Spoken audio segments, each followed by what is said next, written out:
Hi, this is Jeannie Ortega with Breathecast, and in studio today for BC Pulse. We have the privilege to sit down with the rapper, pastor, author, father, husband, Trip Lee. How you doing? I'm excited to talk to you about the new record. Yeah. It's incredible. The album is Rise, produced by Gavi. Yeah. It's incredible. I mean, I just sat down last night, jammed out to all the songs, and you guys, you're doing something revolutionary. Thank you so much. I got to say. Yeah, we were shooting for revolutionary. Oh, yeah, we nice. want to do something different. Yeah. That's great. Well, I thank you for it. And Rise is the album. It's out now. And we want to just talk about some of the cuts on the song. Yeah. You know, some of the songs on the record. But first, before we get into that, I want to clear the air. Okay. You've been in the game for almost 10 years. Yeah. This will be your 5th album. Yeah. People were saying you're retiring. What's that about? What's that about? Let's clear the air. Well, yeah, so I never retired. I did say I was stepping away from music, which I did. So last year I came on staff at my church in D.C., understanding that it was difficult for me to travel a lot, do a ton of music, and be a pastor. Understanding that was different.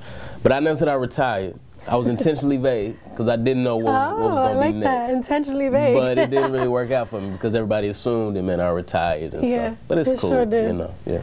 Well, he didn't retire. And the album is incredible. Yeah.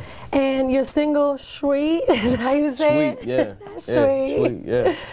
It's a message of humility. Yeah. You're young, being on Reach Records. You guys have had such amazing success. You yourself have had such amazing success as a pastor and as an artist. How do you stay humble? Tell us. We need to know because it's a struggle for everyone. Yeah. Well, yeah, it's a struggle for me. I wouldn't want to like present myself as the perfect model of humility for everybody to follow, you know. But I am trying to fight to be humble, and kind of the main ways I fight to be humble is I stay in God's word. So when I get kind of puffed up in my own heart, I start thinking I'm the man. Everything revolves around me. It helps me when I see God's word and I see God for who He is. Helps me to see myself where I am. I try to stay around people who don't think I'm the man. So if the only thing I ever do is around people who want my picture, want my autograph, you know what I'm saying? I'm gonna start believing my hype. I'm gonna think I'm the man. I'm gonna start, you know, being at home like, babe, you take the trash out? I'm Trip Lee. I don't need to take no trash out. You know, I don't want to get into that. So it's good for me to be around people who are not impressed with me, known for who I am, the good and the bad. Yeah, those are kind of the two main things I'm trying to do to stay humble. And it's still a fight for me. It's harder as an artist. But yeah, I'm trying to fight for humility every day. Yeah. Before we get into a couple more cuts on the record, I wanted to talk about, you know, the revolutionary of your, you know, the revolution that is your record. You talked about it kind of in that sense too. You said, you know, it's what you were going for. Can you tell us a little bit about that? Yeah, I'm kind of ambitious as an artist in that I am discontent with just making another album. Even if it's good songs that sound like right now, I want to push the boundaries a little bit. I want to move music forward. I want to put together a masterpiece. I feel like part of what I've been given as a gift is to do music, to create things that people enjoy, and I want to give them the best I can. And so me and Gavi tried to put together a record that sounded like stuff that people would enjoy right now, but they kind of took it to another level with the production, took it to another level with how the songs were written. And so I noticed you didn't use any samples.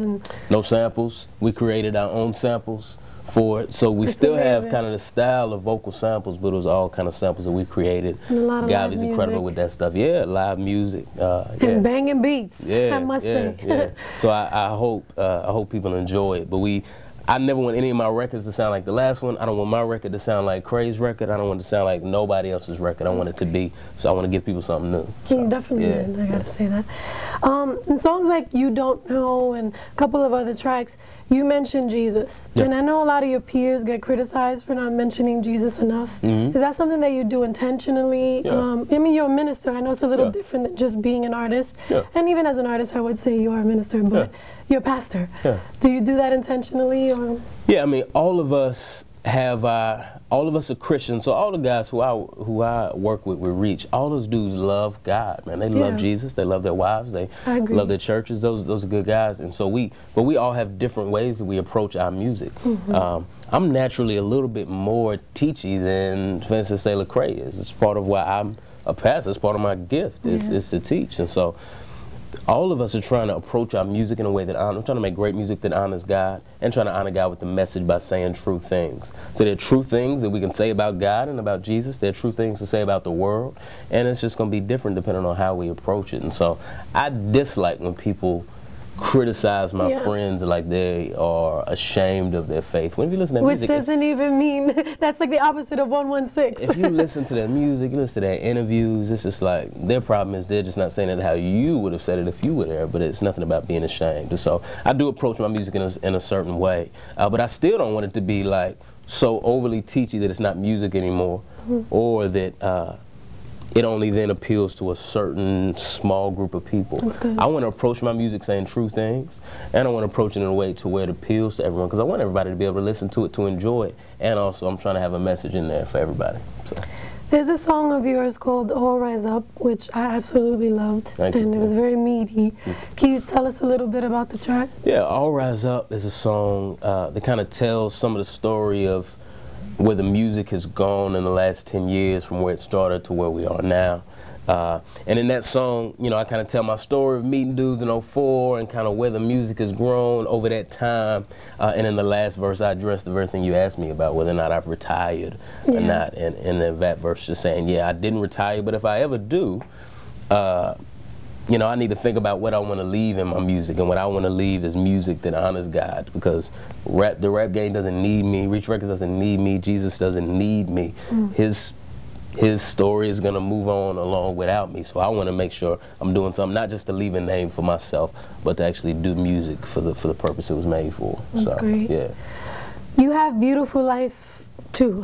So you have part 2 of it, and we get to hear your beautiful children, and you're talking about your family, and you know, it must be hard being a pastor and an artist and a father and a husband.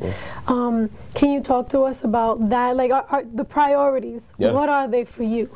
Yeah, I think my priorities, I am first and foremost a man made by God for God, and I'm a disciple of Jesus. And then, like, my music is something that God has given me to honor Him, but a much more basic part of who I am and what I'm going to be doing is being a husband and father, you know.